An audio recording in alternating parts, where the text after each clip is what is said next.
Although often regarded as merely the body's covering, the skin is in fact the largest organ of the body.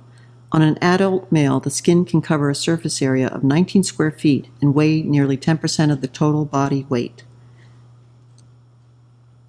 For example, on the anterior part of the foot, the skin is very thin.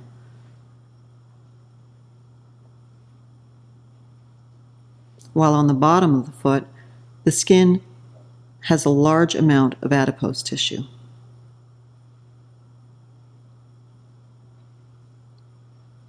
The skin averages about 1/20th of an inch in thickness, with the eyelids having the thinnest skin, less than 1/500th of an inch. For example, palpate the skin on the back of your hand. Notice thin, delicate, and pliable quality. Then turn your hand over and explore the palmar surface. Here the skin has a thicker, tougher layering. The skin is intimately connected with the superficial fascia and deeper tissues, and its texture, thickness, and flexibility vary throughout the body. If you do not like the skin you have, just wait a month. An average adult sheds about 600,000 particles of skin every hour, amounting to 1.5 pounds of skin each year. Altogether, the outer skin changes about every 27 days. Add it up, and that's about nearly 1,000 new skins in a lifetime.